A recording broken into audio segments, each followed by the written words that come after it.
저희가 지난주 살펴본 말씀 앞부분에 보면 13장 10절 말씀에 보면 이런 말씀이 있습니다. 유다의 왕 요아스의 제37년에 여호아스의 아들 요아스가 사마리아에서 이스라엘 왕이 되어 16년간 다스렸는데 그가 했던 모습은 11절에 있는 것처럼 악을 행하고 여로보암의 모든 죄에서 떠나지 않았다라고 기록하죠. 그리고 12절에서는 그의 남은 사적들을 쭉 이야기하는데 하나가 나온 게 유다 왕 아마샤와 싸운 그의 업적은 이스라엘 왕 역대지략에 기록되지 아니하였느냐. 되게 짧게 이 기록을 하고 있는 가운데 그의 업적 중에 하나가 이제 아마샤와 싸워서 이긴 내용이 기록이 되어 있습니다. 이제 그게 구체적인 내용이 이제 오늘 읽은 14장 1절부터 나오는 내용인데요. 우리가 오늘 이 본문의 말씀을 보면서 깨닫게 되어지는 거는 사실 하나님 앞에서 우리가 신앙생활 하면서 사실 오늘 이제 왕의 이름이 또 똑같은 이름이 나오다 보니 약간 혼동이 되고 헷갈리긴 하지만 결국 이 모습을 보면 우리 인생은 결국 하나님의 은혜로 사실은 덤으로 살아간다라는 생각을 하게 되어집니다. 북이스라엘도 남쪽 유다도 이 전쟁 가운데에 이기게 되어지는 그 모습들을 보면 사실은 뭐 그들이 뭔가 잘했다라기보다는 사실은 하나님께서 그들에게 은혜를 베푸신 것 때문에 오히려 자기들이 뭐 한 것이 아닌데 오히려 전쟁에 이기게 되는, 또 반대로 보면 그 상대방의 잘못 때문에 하나님의 그를 치신 것 때문에 이기게 되는 모습도 등장하게 되죠. 그러다 보니까 사실은 어떻게 보면 북이스라엘도 그렇고 남쪽 유다도 그렇고 또 하나님께서 이 나라를 이끌어감에 있어서 결론은 하나입니다. 우리가 하나님 앞에서 얼마나 겸손하게 하나님을 끝까지 뚝심을 가지고 주님 앞에 겸손하며 살아가느냐, 그것이 이제 결국은 우리 삶의 승리를 결정짓는 중요한 요인이 되어지는 것을 우리가 발견하게 되죠. 자, 오늘 본문 말씀 역대하 14장 1절부터 15절까지의 말씀을 읽었는데요. 1절에 보면 이렇게 기록하죠. 이스라엘 왕 요아스 2년에 유다 왕 요아스의 왕 아들 아마샤가 왕이 되었다. 자, 요아스가 둘이 나오죠. 북이스라엘도 요아스가 나오고 남쪽 유다에도 요아스가 나오게 되는데, 자, 이 북이스라엘의 왕 요아스 2년에 남쪽 유다의 요아스의 아들 아마샤가 왕이 됩니다. 근데 그 아마샤를 평가를 하는데 3절에 보면 여호와 보시기에 정직히는 했지만 다윗과 같진 않았다라는 거예요. 즉 이 얘기는 달리 얘기하면 뭐예요? 사실 신앙생활을 적당히 했다라는 겁니다. 아버지 요아스가 하던 대로는 했는데 다윗의 길로는 온전히 가지 못했다는 것. 지난번에 말씀드린 것처럼 남쪽 유다에서 다윗의 길로 갔다라고 하면 그 사람은 정말 신실하게 살았던 삶이지만 그런 평가가 붙지 않으면 좀 적당히 살아갔다는 건데, 이 적당히 살았다는 건 뭐냐면요, 어느 정도는 하나님 앞에 순종하고 살아가다가 쉽게 얘기하면 내가 뭘 했는데 잘 됐어요. 뭐가 했는데 내가 좀 전쟁에 이기거나 뭔가 한 게 좀 나라가 강성해진다든지 이렇게 되면 그때부터 태도가 어떻게 되면 착각하기 시작합니다. 즉 내가 잘나서 된 것으로 생각한다는 거야. 그때부터 어떻게 해요? 하나님을 별로 생각하지 않고 자기 잘난 맛을 살아가는 거죠. 오늘 대표적인 인물이 바로 이 아마샤라는 사람이에요. 자, 이 아마샤를 이야기하는 거는 우리가 지금 지난주에 살펴봤던 엘리사가 이제 죽기 직전에 이 요아스, 이스라엘 왕 요아스 2년에 지금 아마샤가 왕이 되는데, 사실은 이 요아스가 자기의 평가를 할 때는 별로 하나님 앞에 신실하게 살지 않았던 사람인데 그의 사적 중에 하나가 뭐냐면 아마샤와 싸워서 이겼다라는 얘기거든요. 짧게 나오지만 오늘 본문과 또 우리가 제가 말씀드린 병행꾼이 역대하 25장의 말씀을 보면 이게 요아스가 잘나서 된 게 아니고 결국 하나님이 남쪽 유다의 아마샤를 징계하기 위해서 이 이스라엘의 요아스가 전쟁에 이기게 하셨다라는 걸 보게 되죠. 그러니까 이건 뭡니까? 자기가 잘한 게 하나도 없어요. 그냥 덤으로 가는 거죠. 저 사람이 하나님을 징계하기 위해서 나에게 전쟁을 이기게 하셨구나. 근데 이게 제가 말씀드린 것처럼 열왕기와 역대기 관점이 다르죠. 역대기는 제사장적 관점으로 어떻게 하면 잘한 얘기를 좀 보여주기 위해서 구체적으로 디테일하게 얘기하지만, 이 열왕기에서는 그냥 달랑 요아스가 아마샤와 싸워서 이겼다만 얘기하는데 사실은 그거를 뚜껑을 열어보면 얘가 잘한 건 하나도 없고 결국 하나님이 아마샤를 치시기 위해서 요아스가 전쟁에서 이기게 하시는 모습을 보게 되는 거죠. 자, 이 아마샤가 이제 뭐 하나님 보시기에 정직하게 행하긴 했는데 다윗과 같지는 않았고요. 그리고 이 아마샤도 자기 아버지 태로 산당을 제거하지 않았습니다. 그러니까 이스라엘 백성들이 남쪽 유다 사람들이 하나님께 제사를 드리는데 성전으로 아직 뭐 가서 제사 드리는 것이 아니라 어디입니까? 산당 가서 제사를 드리고 있었다는 거죠. 그러니까 이 아마샤가 나름대로 왕권을 좀 장악을 하고 나서 제일 먼저 하는 게 뭐냐면 자기 아버지 요아스를 살해했던 사람들을 제거하는 일을 합니다. 자, 근데 여기서도 보게 되어지는 건 뭐냐면 사실은 이게 우리가 전에 거슬러 올라가면 아람과 전쟁할 때에 하사엘과 싸우다가 이제 아버지가 부상을 당했을 때 그 밑에 있던 신하들이 자기 아버지를 죽이거든요. 그런데 지금 이 아마샤가 자기가 왕이 되고 나름대로 나라를 장악을 하고 나서 제일 먼저 한 건 아버지를 죽였던 그 아버지 요아스를 살해했던 신하들을 처형을 하는데 오늘 본문의 말씀에 보면 그 신하들을 처형하지만 그의 자녀들은 죽이지 않았다는 거예요. 왜냐하면 모세의 율법에 우리가 흔히 얘기하는 연좌제, 그 아버지가 잘못했는데 그 자식까지 이 나쁜 놈 이거 안 한다 그랬잖아요. 그 율법에 기록한 거를 알았기 때문에 이 아마샤가 그 자녀들은 제거하지 않고 자기 아버지를 살해한 그 신하들만 제거했다는 거예요. 여기까지 보면 어떻습니까? 하나님을 섬기고 율법도 따르는, 어떻게 보면 아직까지는 그래도 하나님을 잘 섬겨가는 모습 같아요. 그런데 이게 역대기 25장에 오면, 제가 찾아보진 않겠지만 역대기 25장에 보면 이 아마샤가 이제 그 정적들을 다 제거했습니다. 아버지를 죽인 신하들을 제거하고 나서 하나 소원이 있던 게 뭐냐면 자기가 할 수만 있다면 이 에돔 사람들을 정벌하고 싶은 거예요. 왜냐하면 이 에돔을 정벌하면 홍해로 연결되어지는 남방 무역로를 장악하면 자기에게 경제적인 이득이 있기 때문에 이 에돔을 정벌하고 싶은데 자기 나라의 군사로 볼 때는 상당히 축소가 되었기 때문에 전쟁에 나가기는 좀 겁이 나는 겁니다. 그래서 뭘 하냐면 유다와 베냐민 지파들을 다 불러 모아갖고 그 사람들을 집안별로 사람들을 숫자를 해서 군대를 조직을 해요. 그래서 천부장, 백부장들을 세웁니다. 그리고 세 보니까 창과 방패로 무장한 군인이 이 유다에는 20세 이상 장정들이 숫자가 30만밖에 안 되는 겁니다. 근데 자기가 볼 때는 이 30만을 데리고 이 에돔 사람을 치기는 자기가 좀 약간 좀 부담도 있고 겁이 나다 보니까 어떡할까 고민하다가 북이스라엘 생각한 거예요. 그러면 내가 북이스라엘은 군대가 많으니까 용병을 고용을 해가지고 그 사람들과 합세를 해서 이 에돔을 쳐야겠다는 생각 가운데 은 100달란트를 지불을 하고 용병을 10만을 데리고 옵니다. 그래서 40만의 군사를 만들어요. 그래서 이 40만을 데리고 에돔을 치려고 하는데 이 역대하의 말씀을 보니까 갑자기 하나님이 어떤 사람을 아마샤에게 보냅니다. 그러면서 하시는 얘기가 뭐냐면 너는 이스라엘과 전쟁을 할 때, 아니 에돔과 전쟁을 할 때에 이 이스라엘 용병을 데리고 오지 말라는 거예요. 그 이유는 하나님은 이 에브라임과 함께하지 않는다는 거예요. 즉 북이스라엘이 가증하게 우상 숭배하고 엉망으로 살아가기 때문에 그들과 손잡고 전쟁 나간다면 하나님은 그들과 함께하지 않으니까 당신이 그래도 전쟁에 나간다면 나가봐라. 그래 당신은 그 적들 앞에서 엎드러질 거다. 그러니 전쟁의 승패는 하나님께 달려있기 때문에 그 사람을 의지할 게 아니라 하나님을 신뢰하고 나가라는 거야. 니네가 비록 30만밖에 안 되지만 이스라엘을 급하다고 이스라엘 10만 데리고 와서 40만 데리고 나가면 하나님은 이 이스라엘, 북이스라엘은 하나님이 함께하지 않으니까 분명히 나가면 너 죽을 거야. 질 거고 패배할 거니까 그 사람들은 돌려보내라는 거죠. 자, 이 이야기를 들으고 나서 이 아마샤가 뭐 하냐면 이게 하나님이 저렇게 얘기를 하시니까 아직까지는 뭐라 그랬어요? 하나님을 따라갑니다. 여기까지는 앞에서는 율법도 지키면서 그 신하들의 자녀들 죽이지 않았어요. 그리고 이제 용병을 데리고 와서 전쟁에 나서 이기려고 하는데 하나님이 사람을 보내서 이 용병 갖고는 안 된다. 하나님이 그와 함께 하지 않고 그래도 네가 나간다면 엎드려질 거니까 한번 나가봐라. 그러지 말고 전쟁의 승패는 하나님께 달렸으니 하나님만 의지하고 나가라는 거예요. 그러면서 하는 얘기가 뭐냐면 본전 생각나는 거죠. 은 100달란트를 보냈는데 이거 어떡하냐는 거죠.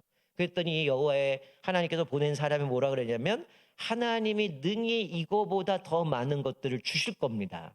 그러니 그거 아까워서 용병 10만 데리고 가지 말고 돌려보내라는 거예요. 그런데 이 10만을 돌려보냈는데 어떤 일이 벌어지냐면 이 양반들이 용병으로 불러왔잖아요. 이 용병들을 데리고 올 때 이미 어떻게 보면 은 100달란트는 계약금으로 냈는데 이 사람들이 사실은 은 100달란트는 뭐 계약금을 갖다 쳐도 이 사람들의 목적은 뭘까요? 전쟁에 나가면 전리품이란 게 있잖아요. 그러니까 돌아갈래니 100달란트는 받긴 했는데 전리품을 못 가져니까 이 양반들이 뿔이 난 겁니다. 그래서 이들이 돌아가다가 뭐 하냐면 이 사마리아부터 유다 지역을 다 약탈을 해버립니다. 그래서 어마어마한 것들을 다 탈취해서 떠나버리게 되는 결론을 맺게 되죠. 자, 여기서 우리가 발견하게 되어진 건 뭐냐면, 여러분, 우리가 때로는 그럴 때 있어요. 우리 삶에 큰 문제가 생기든 위기가 만나든 그럴 때에 우리가 여기서 깨닫는 건 중요한 원리가 뭡니까? 내가 이기는 것이 목적이겠지만 이기기 위해서 수단과 방법을 가리지 않고 아무거나 사람들을 결탁하고 그것들을 붙들지 말라는 거예요. 네 숫자가 30만밖에 안 되지만 전쟁의 승패는 뭐 이미 다윗 때부터 살펴봤잖아요. 전쟁은 숫자에 있는 게 아니라 하나님의 능력에 있는 것이기 때문에 네가 비록 30만 갖고 나가면 질 것 같아서 10만 데리고 왔지만 그거 아니라는 거죠.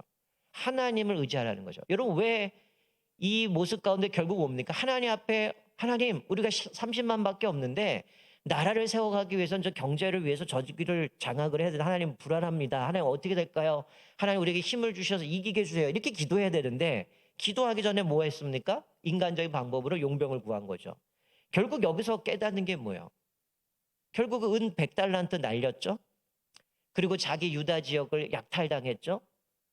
그리고 나서 깨닫는 게 뭡니까?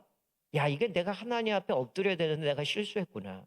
이런 게 우리가 늘 경험하게 되는 거죠. 어떤 어려움을 만나면 하나님 앞에 엎드리고 하나님의 뜻을 구하고 그리고 하나님의 뜻을 따라서 내가 무엇을 결정하고 선택하고 가야 되는데 우리는 급하면 뭐 합니까?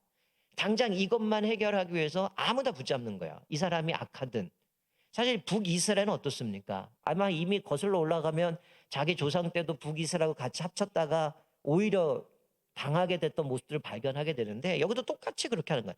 내가 이 에돔만 이기면 내가 경제가 좀 패권을 장악하고 뭔가 이득일 줄 알아서 북이스라엘 잡았는데 그 결과로 어떻게 합니까? 돈은 날렸고요. 그리고 자기 민족들은 유다 민족 사람들은 약탈을 당하고 큰 대가를 치르고 나서야 결과를 맺게 되는 모습을 보게 돼요. 자, 결국 하나님께서 그렇게 말씀하신 이후에 10만을 돌려보냅니다. 자, 오늘 본문 말씀에 보면 7절 말씀에 자, 이 아마샤가 소금 골짜기를 가서 에돔의 사람들을 10,000명을 죽입니다.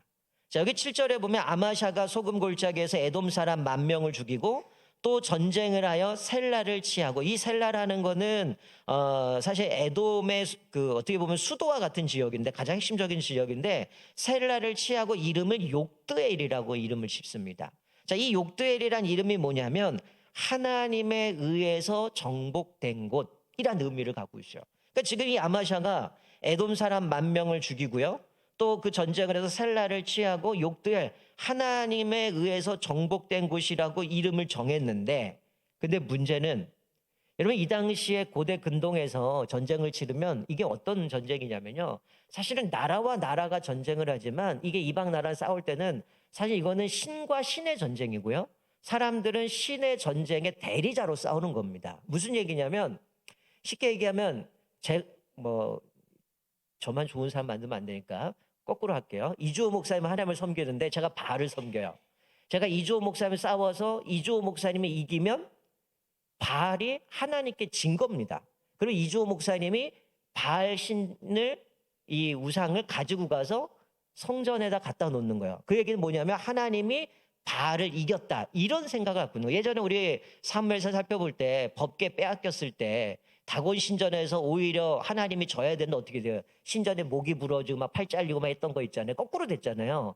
마치 이건 거죠. 이 아마샤가 지금 에돔을 장악을 하고 그의 신을 전리품으로 가져다가 갖고 왔는데 문제는 뭡니까? 이 정신이 나간 거죠. 하나님이 이긴 거잖아요. 자기가 이겼으니까. 그러면 자기 성전에다가 이 에돔 신의 모습을 가져다가 전리품으로 갖다 놔야 되는데 지금 아마샤가 한 것은 뭐냐면 이 가지고 온 전리품, 에돔의 신을 섬기게 되는 거죠. 자, 이게 역대기로 넘어가면 역대하에 이렇게 기록합니다. 찾지는 않겠습니다. 자, 그 전에 어떻게 나오냐면 10만을 돌려보라고 하니까 아마샤가 담력을 얻어 이렇게 표현해요.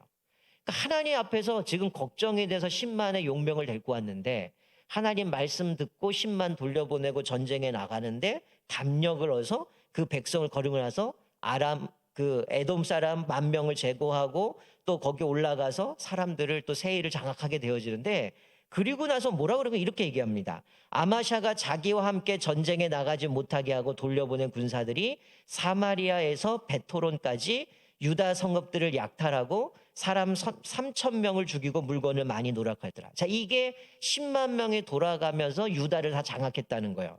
그러고 나서 돌아와서 하는 얘기가, 지금 그 신을 이겼는데도 자기가 그 신을 섬기면서 이렇게 얘기를 하죠. 뭐라고 얘기하냐면 역대기의 25장 15절은 이렇게 얘기해요. 그러므로 여호와께서 아마샤에게 진노하사 한 선지자를 그에게 보내시니 그가 이르되 저 백성의 신들이 그들의 백성을 왕의 손에서 능히 구원하지 못하였거늘 왕은 어찌하여 그 신들에게 구하나이까 하며, 지금 무슨 얘기입니까? 지금 하나님 앞에서 이 신이 아무것도 못했는데 네가 지금 제정신이냐, 패한 그 신을 네가 왜 섬기고 있냐라고 그를 책망하는 모습을 보여주는 거죠. 그랬다면 어때야 돼요? 앞의 모습을 보면 이미 10만 데리고 가면 너무 엎드려질 거야, 안 돼 라고 얘기하고 그래서 10만을 돌려보냈어요. 그리고 어쨌든 뭐 유다가 약탈을 당하긴 하지만 전쟁에 이깁니다. 그리고 그 이름도 욕드엘이라고 얘기하면서 하나님에 의해서 정복된 곳. 이상하지 않아요? 전쟁에서 이기고 그 이름을 하나님에 의해서 정복된 곳이라고 해놓고선 막상 전리품으로 이 에돔의 신을 가져오면서 그 신을 섬기고 있는 모습 가운데 하나님이 또 사자를 보내서 당신이 지금 무슨 소리 하는 거냐, 지금 왕의 손에서 능히 구원하지 못했는데 왜 그 신을 섬기고 있느냐 책망을 하는 거예요. 그랬더니 여기서부터 얘가 교만하기 시작한 겁니다. 그러니까 제가 아까 얘기했잖아요. 처음에 서두에 하나님을 섬기긴 했지만 적당히 섬겼다고 했잖아요. 에돔을 10,000명을 이기고 더 나아가서 이제 거기서 사람들을 죽이게 되는 역대기에 보면 거기만 이렇게 짧게 기록하지 않고요. 또 이들이 더 나아가서 절벽 같은 데 가서 사람들을 다 떨어뜨려서 죽이게 되고 그 에돔 사람들을 많이 장악을 하고 이기게 돼요.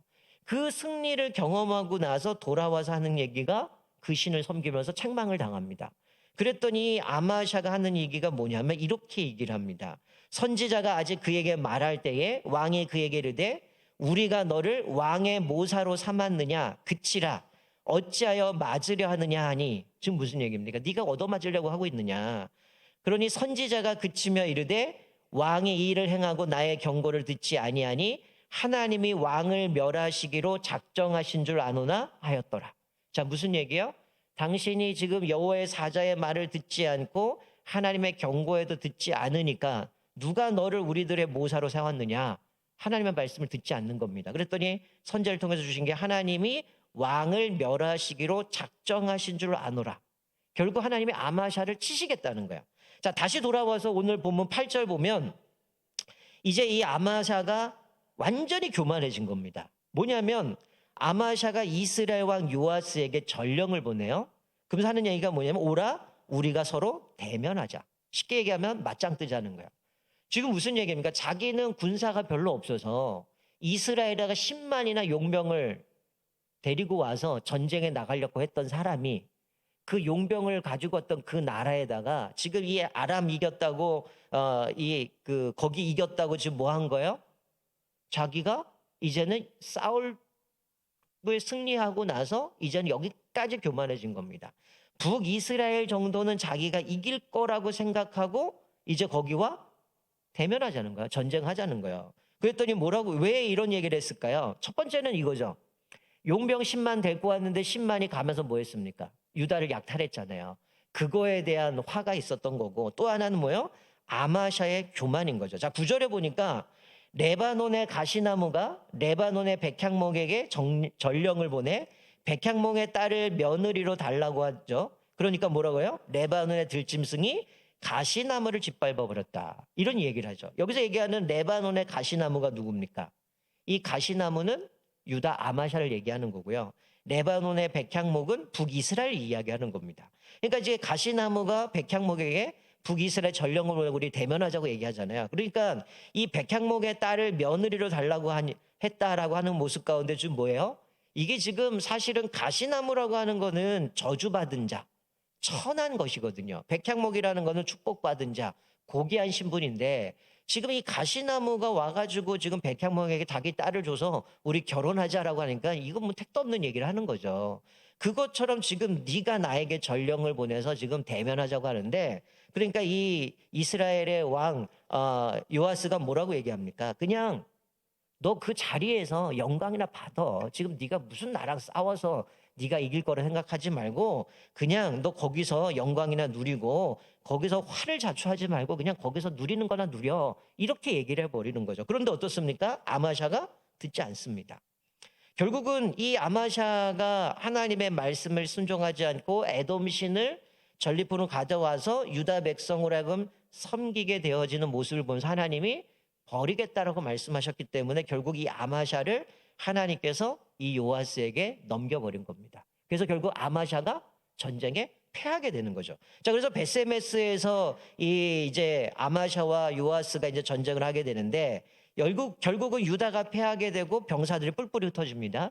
그리고 아마샤도 붙들려요. 사로잡히고 예루살렘으로 이제 이 북이스라엘 진격을 해가지고 에브라임의 문에서부터 모퉁이 문까지 400규빗, 이게 한 182m 정도 되거든요. 거기에 성벽을 허물고 거기에 있는 모든 14절에 있는 것처럼 성전과 왕궁과 보물들을 다 털고 금은 기명들을 약탈해가고 거기 사람들도 인질로 끌고 갑니다. 이때 이제 아마샤도 끌려가는 거죠. 그래서 결국은 어떻게 됩니까? 요아스가 죽기까지 뭐예요? 아마샤는 감옥에 있는 겁니다. 그리고 이제 요아스가 죽고 나서 이 사람은 다시 돌아가게 되는데 우리가 오늘 15절까지만 읽었지만 그 이후에 보면 15년 더 이 아마샤가 더 삽니다. 근데 이 아마샤가 이 교만하다 보니까 여러분 성경에서 장수라고 하는 거는 뭐예요? 하나님이 주신 복이잖아요. 근데 이 아마샤는 장수를 하긴 한데 포로로 끌려갔는데도 15년을 더 살아요. 근데 그 15년 동안 어떤 일이 벌어지냐면 이 15년을 살게 되어지는데 요아스가 죽고 나서 유다로 간 이후에 반란이 일어납니다. 그래서 이 아마샤가 라기스로 도망가는데 이게 45km나 떨어져 있어요. 여러분 45km나 도망갔는데 추격을 해갖고 사람을 보내서 아마샤를 죽입니다. 그래서 그 시체를 가져고 와서 다윗성에다 장사하게 되어지는 모습으로 인생이 끝나버리는 모습을 보게 되죠. 여러분 오늘 여기서 깨닫는 게 뭡니까? 교만이 이렇게 무섭다는 거예요. 여러분 처음에는 하나님을 공경하는 사람, 다윗의 길로까지는 않았지만 그래서 처음에 뭐 그 정적을 제거할 때도 율법을 따라서 그 자식들은 죽이지 않았던 사람. 그러다가 이제 에돔과 싸우려고 하는데 나의 군대는 얼마 안 되니까 용병을 데리고 와서 싸우려고 했는데 하나님은 너 그거 데리고 가봐야 넌 전쟁에 패할 거고 그거 의지하지 말고 나 의지해야 돼 라는 이야기를 듣고 돌려보냈거든요. 그리고 나서 전쟁에 딱 이기고 나니까 그때부터 착각하기 시작하는 겁니다. 아, 내가 전쟁에 잘했기 때문에 이것을 승리한 줄 알고 거기서부터 교만해지니까 어떻게 해요? 하나님의 사자가 올라와서 너 왜 어떻게 에돔의 신을 섬기냐? 너 구원치도 못한 그 신을 어떻게 섬기냐 했더니 뭐라고 하면 네가 언제 왕의 모사로 내가 사왔느냐? 쓸데없는 소리 하지 마 꺼져라 이런 얘기하는 거죠. 결국 하나님이 아마샤를 하나님이 버리시겠다, 치시겠다라고 말씀하셨는데 결국 전쟁에서 패하게 되죠. 그런데 어떻게 보면 포로로 끌려갔다가 15년을 더 사는데 그 15년도 어떻습니까? 복을 누리고 행복하게 살아간 것이 아니라 반란이 일어나죠. 이게 이제 남쪽 유다 나라다 보니까 어떤 일이 났을까요? 결국 유다 민족은 하나님 공경하고 살아가야 되는데 그것도 하나님 섬겼던 나라가 갑자기 왕이 정신이 나가가지고 뭐 한 겁니까? 에돔을 전쟁을 하고 누가 봐도 에돔은 패했기 때문에 저 신은 우리 하나님 앞에 패한 신인데 그거를 가져다 섬기니 백성들이 얼마나 불만이 많았겠어요. 그리고 아까 그 10만 명을 용병 샀다가 어떻게 했습니까? 다 털렸잖아요. 그러니 백성들은 화가 났을 거고 그리고 분명히 게임도 안 되는 싸움인데 고집을 부려갖고 싸우겠다고 나갔다가 병사들 다 뿔뿔이 흩어지고 지금 뭐 성벽도 다 무너진 상황 가운데 하면 백성들은 그거에 대한 불만들이 많았을 겁니다. 그러다 보니까 결국 하나님을 섬기지 않는 그런 모습 때문에 이제 거기서 반란이 일어나게 되고 이제 아마샤가 제거되어지는 모습을 보게 되어지는 거죠. 자, 우리가 여기서 깨닫는 게 뭡니까? 여러분 잠언에도 나오는 것처럼 교만은 패망의 선봉이요 거만한 마음은 넘어짐의 앞잡이다라고 말씀하죠. 여러분 결국은 뭡니까? 우리가 교만하다라고 하는 거는 결국 하나님이 필요 없다는 거잖아요. 우리가 에덴 동산에서 아담과 하와가 왜 선악과를 따먹습니까? 사실은 그 하나님이 우리의 주인이시고 우리의 왕이라는 것을 인정하지 않는 거거든요. 나도 하나님처럼 내가 판단하고 결정하고 내가 선악의 기준이 돼서 내가 하겠다라는 것 가운데 하나님의 자리에 올라가서 선악과를 먹음으로 인해서 결국은 반역을 한 거잖아요. 그것처럼 오늘 여기서 보여주는 것은 아마샤가 결국은 뭐예요? 교만해지면 하나님도 보이는 게 아닙니다. 하나님은 계속 경고하시잖아요. 여러분, 우리가 계속 왕들을 살펴보면 어떻습니까? 처음부터 하나님의 치십니까? 하나님 반드시 기회를 주거든요. 야, 너 이거 지금 잘못하고 있어. 선지자를 보내든 다른 나라를 통해서 말씀하시든 계속 기회를 주지만, 여러분 다윗 같은 경우는 어떻습니까? 밧세바 범하고 나서 하나님이 나단 선지를 통해서 이야기, 그게 너야. 네가 그런 나쁜 놈이야 라고 해서 어떻습니까? 눈물을 펑펑 흘리고 회개했단 말이에요. 그것을 통해서 다시 회복되어지고 이스라엘의 역대 왕 중에 가장 하나님을 사랑하는 내 마음의 합한 자로 불림받지만, 오늘 여기도 분명히 자기가 실수할 수 있어요. 넘어질 수 있어. 우리도 마찬가지잖아요. 하나님이 그런 경고해 주시면 어떻게 돼요? 그것을 듣고 회개하고 돌이키면 다시금 재기할 수 있지만, 오늘 이 아마샤는 그 교만해진 가운데에 내가 지금 에돔도 이겼는데 이스라엘쯤이야. 교만해져서 전쟁의 끝까지 가잖아요. 그건 결국 뭡니까? 하나님이 내어버린 거죠. 그렇게 교만해서 그렇게 가서 결국 망하게 하시기 위해서 가는 거죠. 자, 그런데 북이스라엘 요아스의 그의 인생을 딱 한마디로 얘기하는 거 보면 악하게 살았다가 아마샤를 이긴 것, 그게 역대 지략에 기록되어 있지 않았느냐. 11개든 기록하고 있지만 그것도 보면 뭐예요? 얘가 잘나서 남쪽 유다 아마샤를 이긴 게 아니라 아마샤가 교만했기 때문에 하나님이 그를 쳐서 이기게 하신 거죠. 그러니까 사실은 요아스가 아무것도 한 게 없어요. 사실은 걔도 악한 왕이었거든요. 우리가 알다시피 그 우상을 섬기고 여로보암의 길로 송아지를 섬겼던 그 모습 그대로 답습해 가고 있잖아요. 결국 이 모습을 보면서 우리가 깨닫는 건 뭡니까? 우리가 좀 그리스도인답게 살았으면 좋겠어요. 제가 계속 매주 말씀드리지만 한국교회도 마찬가지 우리 성도들의 지금 모습 가운데 이름만 그리스도인이 너무 많아요. 무늬만 그리스도인이 많아요. 예전에 혹시 드라마 중에 그 어떤 의사 나오는 드라마, 제가 이름이 좀 기억이 안 나는데 그 대사 중에 하나가 뭐였냐면 뼛속까지 의사다 이런 표현이 나와요. 여러분, 우리가 그리스도인이다라고 얘기하는 거는 아까 이조 목사 찬양할 때 십자가 얘기했지만 우리가 정말 그 십자가의 은혜로 우리가 덤으로 살아가는 인생이라면, 우리 그리스도인이라면 우리는 뼛속까지 예수 그리스도의 향기가 드러나야 되고요. 예수 그리스도 복음이 우리 안에 녹아들어야 되는 거죠. 근데 나는 교회 다닌다고 얘기하고 직분자라고 얘기하고 그리스도인이라고 얘기하는데 마치 오늘 아마샤처럼 급한 일이 생기면 하나님 의지하기보다는 뭡니까? 인간적인 방법으로 10만 될 거면 이기겠지. 하나님이 아니라고 얘기하거든요. 근데 전쟁에 이기고 나서 이거는 하나님이 허락하셔 얻은 땅. 그래서 욕두엘이라고 이름을 만들어 놓고선 결국은 그렇게 이름 정해놓고 당장 하는 얘기는 뭡니까? 이 어깨에 힘들어간 거죠. 하나님이 아니라 내가 싸운 것처럼 결국 하나님이 아닌 그 패배한 신을 가져다가 섬기다가 결국 어떻게 됩니까? 선지자를 통해서 말씀하는 거 듣지 않고 계속 고집 부리다가 하나님을 포기하시고 북이스라엘과 전쟁 나갔다가 포로로 끌려갔다가 막판에는 반란이 일어나고 비참하게 라게스로 도망갔다가 죽임을 당하게 되고 시체만 와서 다윗성에 안치되어진 모습 가운데 그 인생은 아주 비참한 인생으로 끝나는 모습을 보게 되죠. 어쩌면 우리 인생에도 마찬가지죠. 우리가 예수를 믿는다고 한다면 우리의 말이나 행동이나 생각이나 모든 것 가운데에 예수 그를 드러내야 된다는 거예요. 우리가 사도 바울이 디모데에게 편지를 써서 그런 얘기를 하잖아요. 너의 믿음이 계속해서 사람들에게 진보하고 있음을, 계속 성장하고 있음을 드러내라라고 얘기하는 것처럼 우리들의 모습 가운데선 계속 그리스도의 장성한 분량까지 자라가야 되죠. 우리의 신앙이 자라가야 되고 수준이 자라가야 되고 예수님을 사랑하는 마음이 더 뜨거워져야 되고, 그렇게 살아갈 때 우리는 아까 우리 불렀던 것처럼 하나님의 은혜를 생각하면 감사할 수밖에 없는 거죠. 근데 그 은혜를 망각해버리면 내 수고, 내 노력, 내 힘, 거기서부터는 이제 다 자기 덕인 거죠. 그러면 하나님은 사라져버리게 되고, 누군가가 잘못을 이야기하면 네가 무슨 내가 널 모사로 세웠느냐, 어디서 그도 쓸데없는 소리 해 라고 얘기하는 모습으로 전락하게 되어져 버리는 것이죠. 우리가 오늘 말씀을 보면서 한번 우리들의 모습을 돌아봤으면 좋겠어요. 나는 어떤가?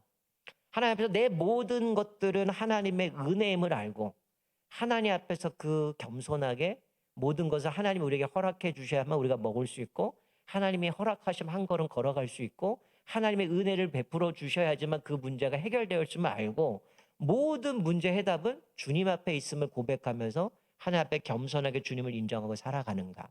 아니면 그거 문제 하나 해결됐다고 우쭐대면서 마치 내 노력으로 되어진 것을 착각하고 있는 것은 아닌지 다시 한번 돌아보면서, 결국 이 아마샤는 하나님 앞에서 그렇게 많은 은혜를 입었지만 결국은 그 교만함 때문에 결국 아주 비참하게 끝난 인생을 보게 되어집니다. 그래서 이제 또다시 왕가가 하나 무너져가고 또 새로운 왕이 또 드러나게 되어지는 모습을 보면서 좀 우리들의 모습 가운데서도 다시 한번 우리가 얼마나 주님 앞에 겸손하게 살아가는가, 하나님의 은혜를 인정하며 살아가는가, 나의 나된 거 오로지 하나님의 은혜라는 사도 바울의 고백처럼 저와 여러분들은 날마다 우리의 인생의 모든 것은 결국 하나님 손에 있음을 기억하면서 내가 급하다가 아무거나 덥석 물고 그것을 통해 내 문제 해결하려고 하는 것이 아니라 오직 하나님만 바라보면서 겸손하게 주님만 붙들고 살아가는 저와 여러분 되시기를 주님의 이름으로 축원드립니다. 아멘.